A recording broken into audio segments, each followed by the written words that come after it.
Hello and welcome back to the Resonance Lab. I'm Christine Perkett, CEO and co-founder of the Nova Method and co-host of this podcast. Today, my guest is Rebecca Kaykas-Wolff, a marketing and communications leader with more than 2 decades of experience building brands at companies like Shell, Adobe, Oracle, Microsoft, and AOL. But what makes Rebecca's work distinctive isn't her resume, it's her conviction that marketing's connection, and that resonates with us at Nova Method. So thank you for being here, Rebecca. Welcome. Thank you for having me. I'm so excited. How's the weather in the Bay Area today? It's really good today. It's always different. So it's a layering city, I'm sure you know. Yes. Yes, that's true. And it's like that here on Boston South Shore today too. It's been an interesting spring. Before I jump into questions, I just want to give our listeners a little bit more of your background. You're the founder of the Luminary Societies, where you design intimate, facilitated salons that bring leaders together to break down silos and have the conversations most organizations are avoiding. So, looking forward to hearing more about what those are. And you also host the Luminary Lens podcast, right? Yes. And a board member at Ray's, an agro-tech company based in Lisbon. Can you tell us a little bit about that? Yeah. So I met this company when I attended Summit 2 years ago, which is kind of a tech oriented event series. And lots of luminary speakers are there, and a lot of founders and a lot of investors. And so I was actually going through the process of learning how to invest, looking and learning how to be kind of an angel investor and just doing a lot of growth, quite frankly. And I met this company, was super interested, primarily because my oldest daughter was an ag tech business major as an undergrad. And so I became really interested in this concept of regenerative farming and urban growth, and incredible company based in Lisbon. And they're doing a lot of work for hospitality organizations that want to create on-premises sustainable kind of agriculture within their environments. And so they're piloting some things with Hyatt hotels actually starting this month, which is really, really exciting. So I'm helping with kind of go to market just as one of their board members, but just a very, very neat sector to be involved in with a lot of really great, great upside. Yes, that's very interesting. I actually interviewed a woman from MIT a few months ago who's in that space and has a startup. So I learned about it from her, and congratulations, because that's a nice initiative. Yes, it's very exciting. I know you have a lot of initiatives going on, so we're going to talk about that. We're going to talk about the marketers as connective tissue of modern businesses, which I love, and why facilitated conversations might be the most underrated brand building tool that we have. So before we dive into that, can you give our listeners a sense of, in addition to this board membership, where you are right now and what's, really pulling your focus? Because I know from our conversations that you have a lot of passion projects happening as well as work. And I didn't even touch upon all of those in your introduction. So in addition to some of those big brands that we just talked about that you've worked with, you're building the Luminary Societies and some other personal passion projects. So what's on your to-do list, and what does a typical day look like for you right now? Yeah, no, I appreciate the question. So, I mean, I've been almost a 25-year career marketer, starting really early at Microsoft on the direct to consumer side, and later on the enterprise kind of B2B side, and just left my role at Human Security leading product marketing for them, Okay. and really decided that cultures need very specific capabilities at different times of growth. And the type of marketing leader I am has almost become more of a strategy role, I would say, than a growth oriented mechanics role. And I really appreciate communications. And so you talked about the luminary societies. And the reason that I started that, quite honestly, was 2 years ago when I was going through some personal kind of transformation myself. I was thinking, gosh, how can I actually show versus tell what I can bring to the market? And honestly, how can I reinvigorate my network, and how can I stay current? And I'm a journalist. I started as a journalist as an undergrad. Interviewing, curiosity, all of those types of things have always been really interesting to me. And so I brought my network together and started this concept of salons, and grew those over the last 2 years, working with VCs and other companies around the Bay Area primarily. Mhm. And through that, ended up kind of driving some, I would say, fractional kind of CMO level work for different AI oriented startups. One was Innovera, which is an innovation management platform company that has a presence, or rather a partnership with Stanford. And they actually facilitate cohorts to drive more line of sight around the discipline of innovation in enterprise organizations. And so I help champion a lot of that go to market and their marketing, hire. Did a very similar thing with Kelly Stephen Weiss's company called NovaWorks AI, which is an HR oriented ServiceNow backed venture, Right. and led their kind of very early marketing. Now they're out of stealth. And so I led it through kind of the stealth initiative. And now it's all live, which is really exciting to see. And then I had the opportunity to join a cybersecurity company and learn about this concept of trust and this concept of, especially in an agentic era, of asset creation, content creation, and think about traffic, right? Is it a human or is it a bot? And is that bot a good, agent doing work on behalf of a human, or is it something that needs to actually be blocked because it's a risk? So all of those kind of lead me to the things that I am focused on today, which are, I love the idea of bringing people together, demystifying kind of the basic blocking and tackling of what good communication is in organizations. We talk about great people management, but a lot of organizations are so growth motivated that they don't actually invest in a lot of the talent, or even Right. give that talent tools to be experts within their own environments. And so the luminary societies is one kind of vector to be able to have some thoughtful, safe conversations Yeah. that might lead to transformational conversations. I don't really think of myself as a consultant. I really am an operator, and that's what I want to do. I really like being part of a product oriented company and a mission. But I really think that these are tools that are lacking in marketing today, especially because of the rise of agentic and all of these different complexities in organizations. The people part is kind of, I would say, at the back burner, is what my observation has been. Right. And that's being debated a lot every day back and forth in terms of some of the layoffs that people are saying are because of AI, and operators or leaders saying it's not because of AI. So it's an interesting conversation. And I do want to talk more about AI. But before we do that, I want to go back to something that you just said about cultivating conversation. So you say that's what happens in your salons. And that lands right in the middle of what we talk about on this show is not just engagement, but resonance. So what do you think is the difference between a conversation that's just taking place happening versus one that's actually been cultivated, as you say, and resonates or moves people to action? What's the difference, you think? Yeah, no, I appreciate that. I think that we take for granted, because a lot of us in the business sector, we've gone to events our entire career. And so we take for granted, if we're sitting in a session and we watch a moderator moderating, we take for granted how hard that is to actually get to an endpoint. That does take skill. And Yes. having that goal, just like if you're launching a demand gen campaign, right? You're going to assign your KPIs, and you're going to make sure that you're operating with the right creative and budget and testing methodology and all these other things. Right. Conversation and communication is very similar, as you know, right? But this idea of cultivating something in order to get value and to drive, I'll say agenda, but that can be misconstrued as something bad, but to drive an outcome, Hmm. it does take skill. Right. And I think that one of the most important pieces of that is doing it with intentionality and empathy. Over the last couple of years, I've spent a lot of hours and time learning about and kind of embodying conscious leadership principles, because, I started tech pretty early when it was super fun, engaging, but I would say it was still a very human first culture. And so there was a lot of emphasis, and I started at Microsoft, there was a lot of emphasis on people development. You hire for raw talent and intellect, and then you train them and make it possible for them to be like chess pieces to move anywhere in that organization. We don't really Right. do that anymore. Right. That concept of people investment, I would say, is not really operationalized.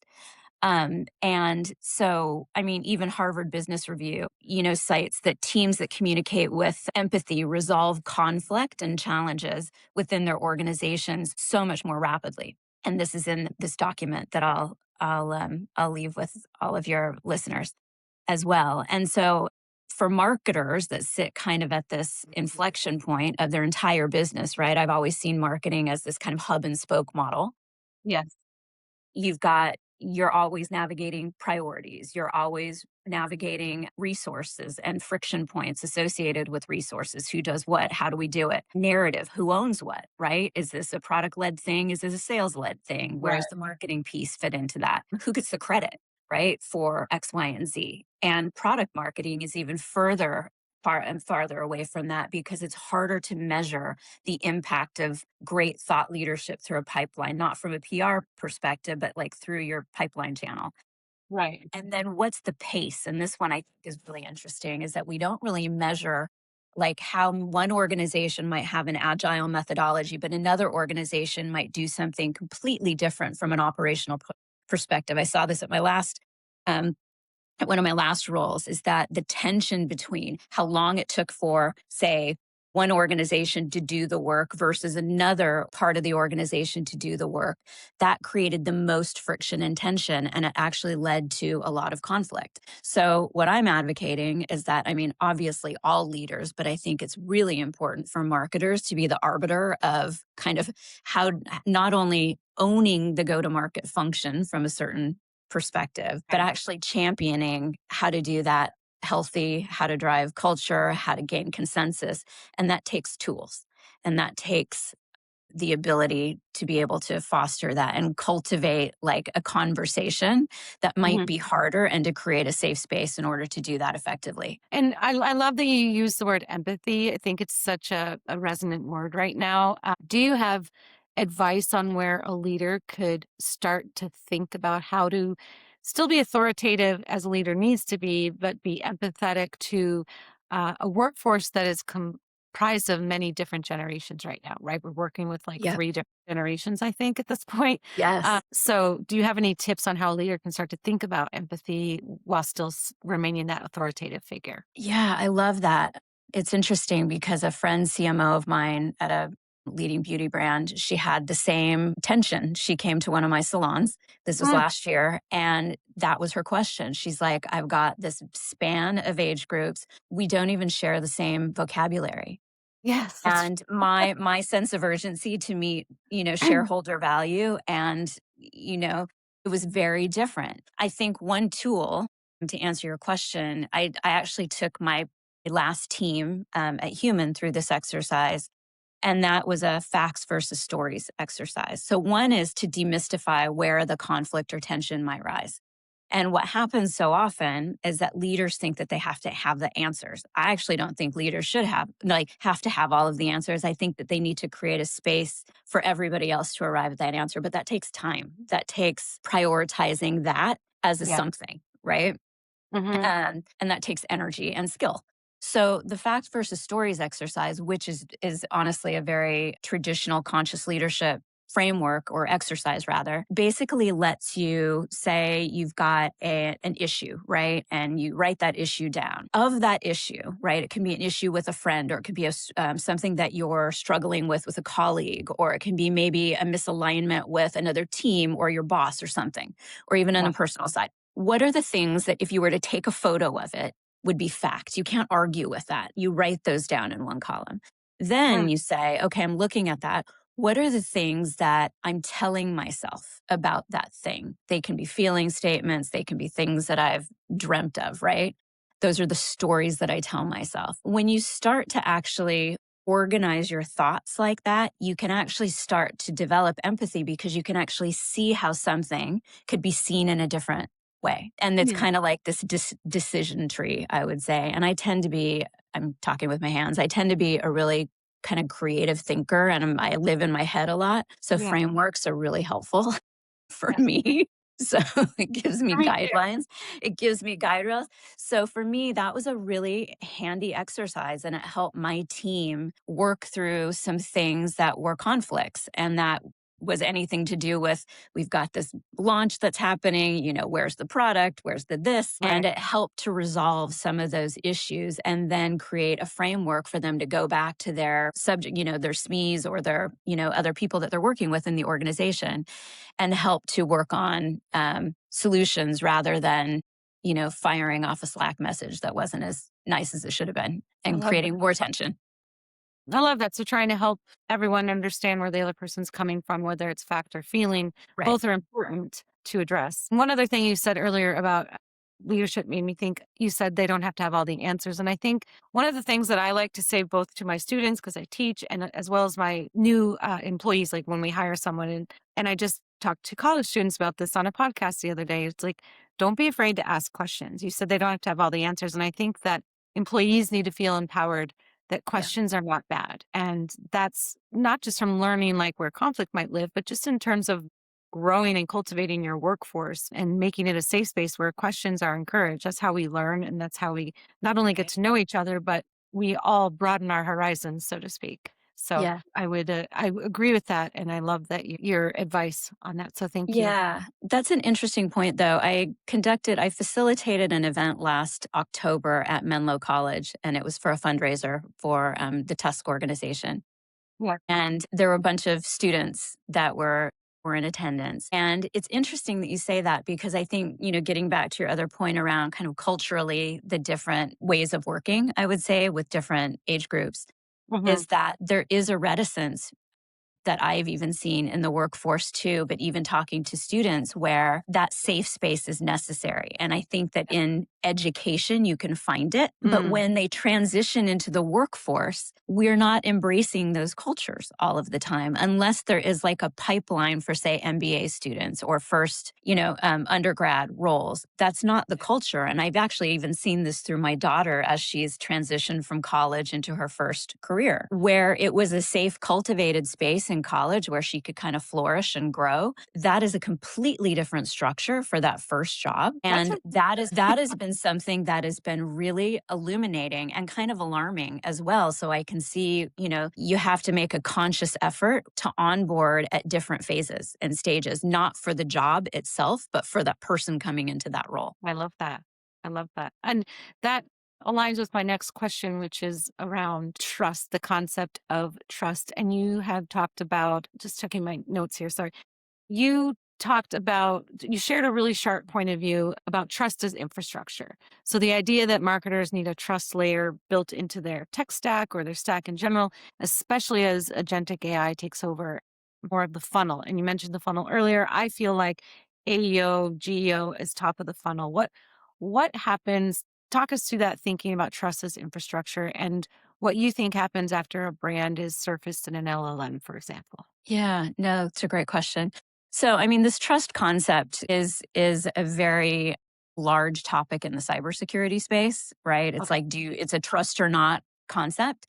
Yeah. The infrastructure piece is like to say, how do you actually build in decisioning from all of your maybe activation points? And so marketers are going to look at marketing tech stacks, and then you might have ad tech stacks, you might have e-commerce capabilities and platforms as well. And so to align that kind of trust methodology so it's not just a security thing that the IT team is dealing with, but it's actually influenced throughout your stack and your decisioning is kind of where that concept of infrastructure comes from, is to think Right. about that decisioning and solving for human oriented content and targeted content and agentic content and even the value of that content. I know that there are conversations around the value and the shelf life, say, for instance, of AI oriented content. We just don't know, right? We Right. don't know what the shelf life is going to be. We don't know the efficacy even in targeting against that today as marketers or advertisers. So the infrastructure piece is really to solve that security element,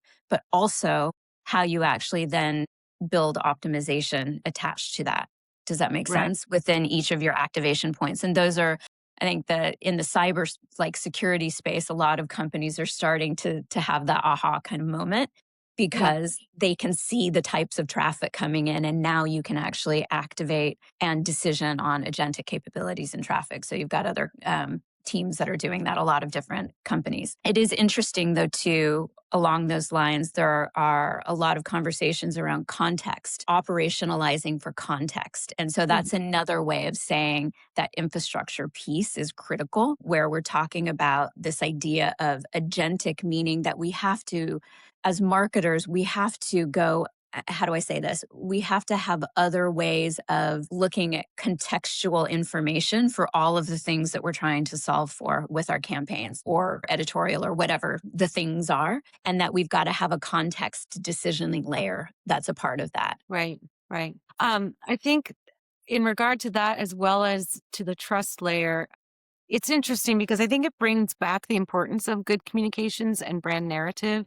LLMs like Claude and Perplexity, ChatGPT are pulling from credible, as they see, both third-party sources. So a lot of that comes back to media now. But I Yep. think AI has elevated the importance of a trusted brand narrative and for marketers to be the custodian of that brand narrative across multiple channels. We were already dealing with multiple channels and platforms before, but now because AI is telling the world who you are, who your brand is before they even see your website, you've really got to make sure that your trusted brand narrative is reflected throughout all of those channels.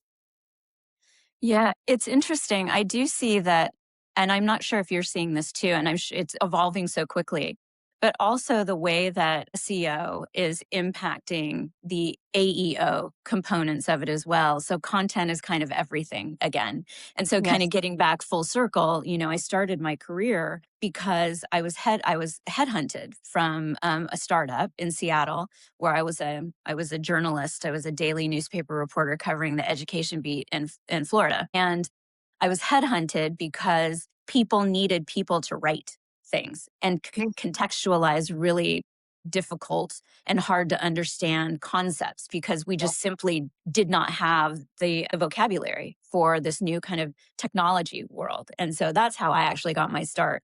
So it's funny now that we're talking about agentic optimization and AEO and brand development. And to me, it's all communication and content all over again. And for Right. me, that's super exciting because that's what I love the most about Yes. our career discipline is shaping and telling stories that actually move emotionally, but also now we've kind of got this opportunity to develop different kind of vectors of it. We've got the human side, but then with our AI counterparts, we just get massive volume and reach, Right. and that's super exciting as well. I love the use of that volume and reach because I think that's the important nuance for people to understand. It provides this element, but the storytelling and the authenticity are back, so to speak, and Yes. that takes the human involvement. So I love that Yes. you married it right there. It also reminds me, you and I have been talking a lot over the last few weeks about lots of fun things that we'll be talking about in the future.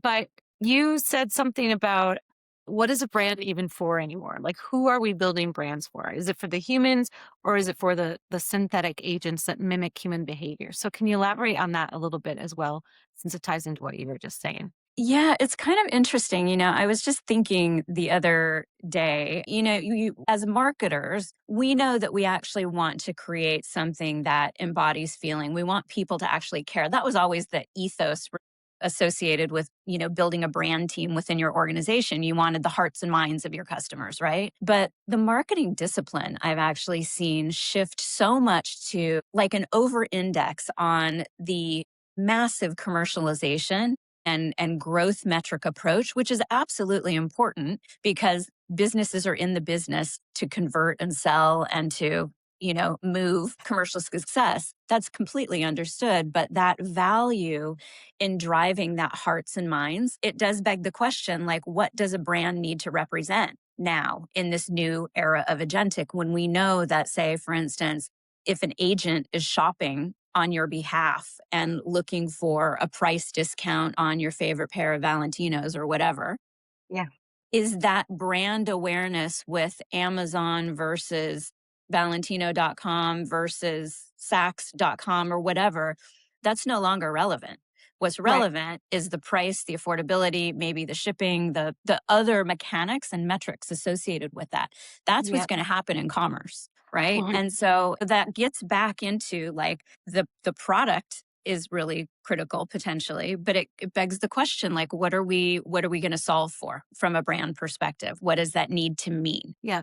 Interesting. I was just having a conversation with a marketer the other day who is in the pet goods CPG market. And we were talking about he's they're on Amazon and Chewy and where he wants to drive sales most and why, and if it matters, right? And then we talked about the Walmart and the ChatGPT partnership and how you can purchase, you'll be able to purchase Yeah. agentic right through Yep. the LLM. So it's going to be an interesting ride to see how that changes what marketers need to raise, right? And what matters to the buyer, because lately it's been price, right? I'll find something on Valentino and then I'll go maybe to, I don't know, even Poshmark and see if I can find Right, it. right. See if I can find it there. Right. No, absolutely. Or it's going to create more exclusivity in those exclusive markets, like the luxury markets. So it's going to be more exclusive, and then the arbitrage is going to be everywhere else. But it feels like that's what's happening. And so the bigger players have to create this environment that is about price, but there's probably other vectors of success associated with that. But the reality is that agentic shopping just converts higher. Yes. um, it's not even a comparison, and that this is early days. Early days. Yes. The convenience factor right now is high. Hmm. Yes. So, as you know, we talk a lot about resonance. It's all in our messaging at the Nova Method. It's why it's the name of our show. And it's the one thing that we think every marketer should be thinking about in regard to, again, what we were just discussing. So, from your point as a brand builder, an operator, facilitator, and someone who's watched this industry evolve for, as you said, 2 decades, what do you think separates messaging that actually inspires movement or action versus messaging that just gets seen? Engagement can be saw, I liked it or I disliked it. That's an engagement. Yeah. So, what do you think is the difference between an engagement like that and something that drives the action, as you were just talking about, brands want their customers and buyers, prospects to take? Yeah. No, it's a great question. I was kind of mentioning that I spent the early part of my career on the direct to consumer side, so on the brand side a lot more, and then later days on the product marketing and B2B kind of side of things. And I love product marketing. I do, because you really are kind of in the weeds on ICP development, understanding personas and archetypes and buying behaviors and strategies and market nuances and all of these things. And I think that now more than ever, it gets to the need to fundamentally understand what you're solving, not only what you're solving, but also what the value of that solution is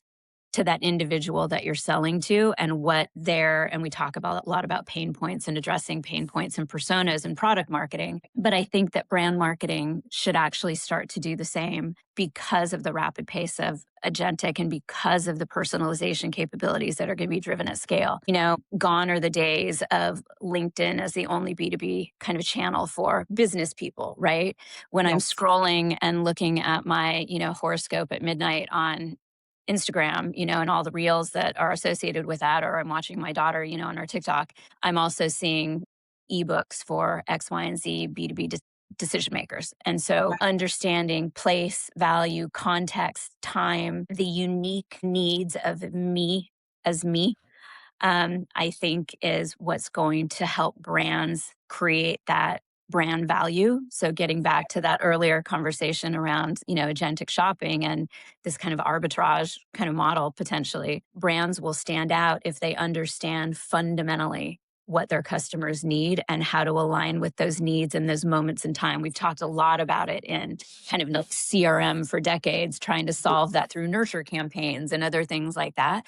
Now AI can actually enable that to do that really effectively. Yes, definitely. I mean, that's the first step in our framework at the Nova Method is assimilate, which is, it sounds so obvious, but so many brands really don't dig into their ICPs quite enough. Some of them don't even Right. know if they, in fact, we Right. just had a prospect come to us last week and so we have no idea who our customers are.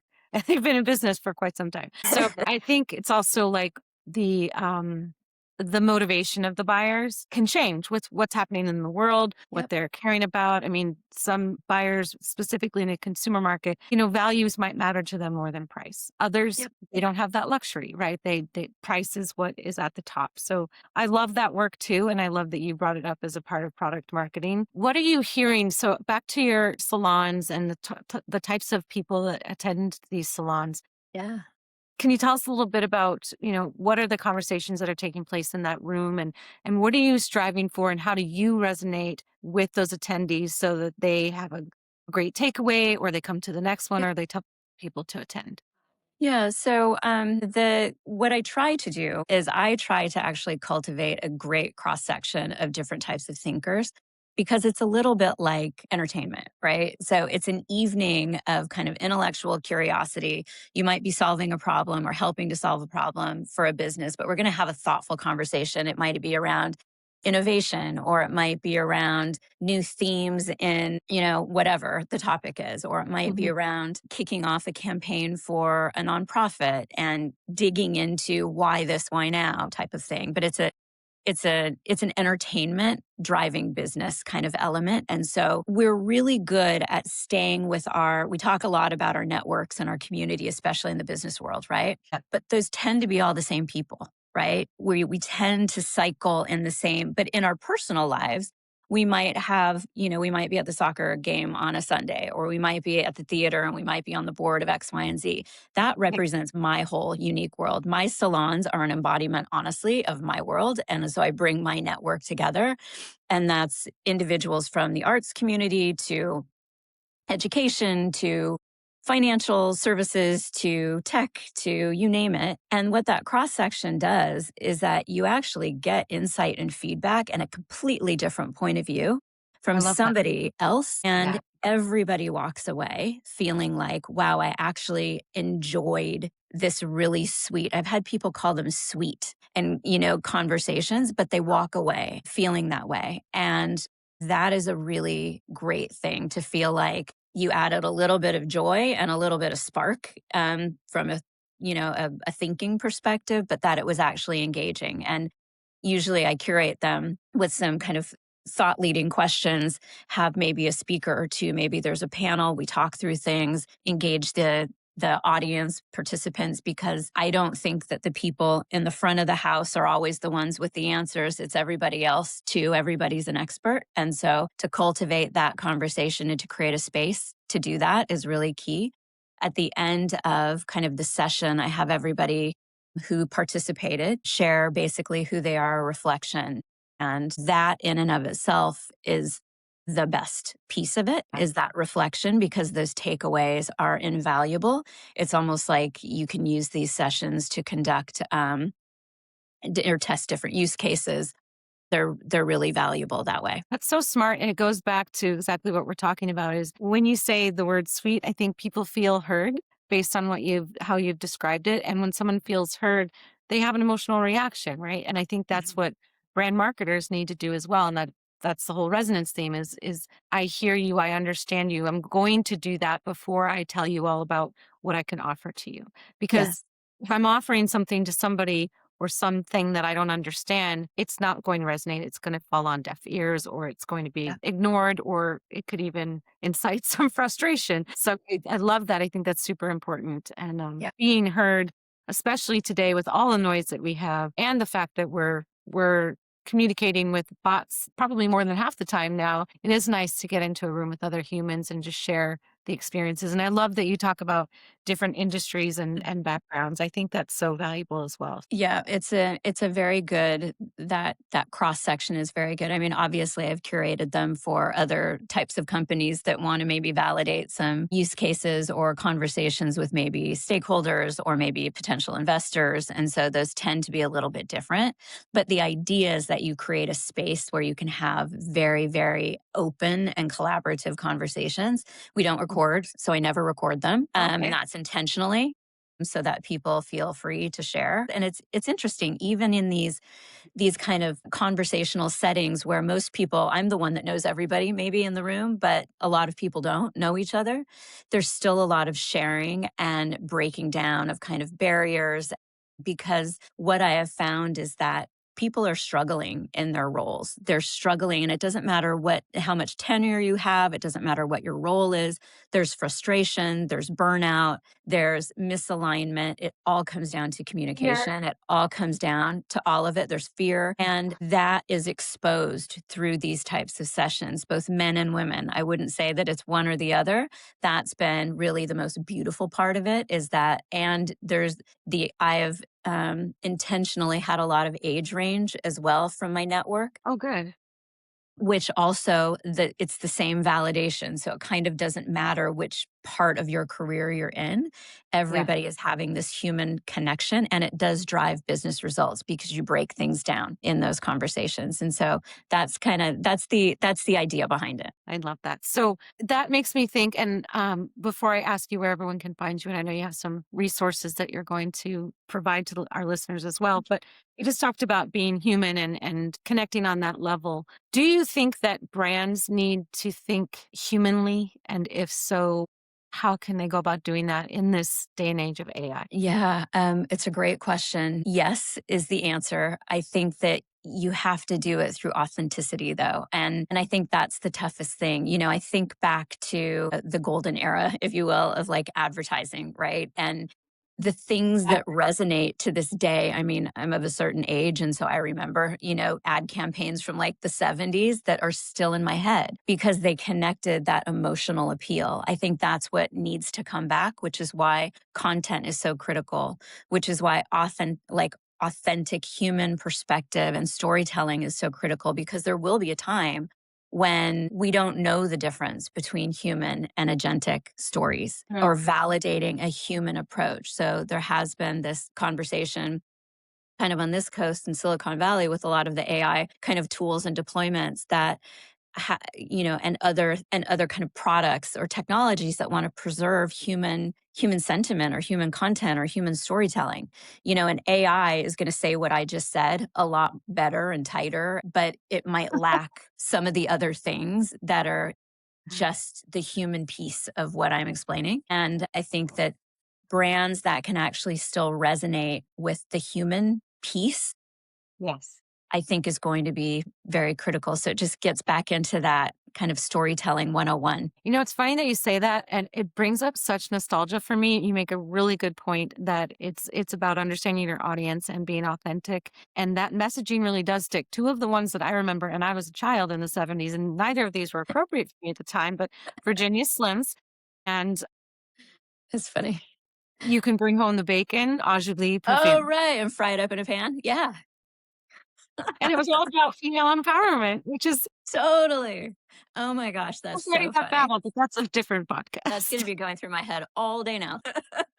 Yes. So thank you for that. It's so true. And I Perfect. love leaving our listeners with that. It really does. It gives you a very clear visual of what you're trying to accomplish as a marketer and a communicator, and it's connecting with that person, that human. So whether we use AI to accelerate it or to grow it more, quickly is one thing, but still we're talking to humans, and humans Yeah. are And humans. I So also think, just like to that point, simplicity. Like if we can demystify things, Apple is such an incredible brand because on the outside it's so simple, but on the yeah, inside it's not simple at all, right? right.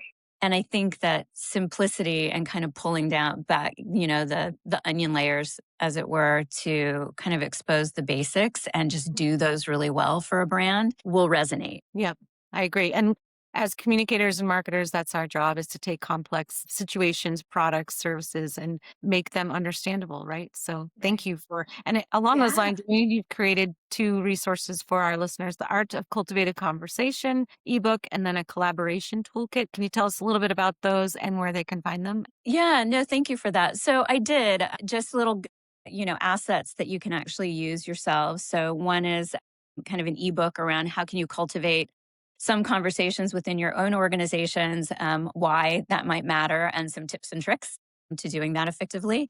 And then the other is a toolkit to actually help you organize and synthesize some thoughts.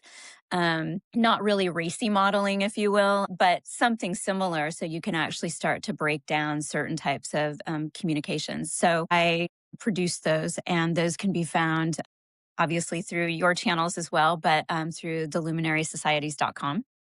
Okay. And also, I'll be posting those through our LinkedIn profile as well. Okay, great. And yes, we will include the links when we post this episode. And it sounds like they'll be helpful for both internal and external communications. Yes. Thank you so much. Our time has Thank flown. you. We're, Yeah, super fun. we'll share those links when we post the episode. So thank you. Amazing. I just so appreciate it.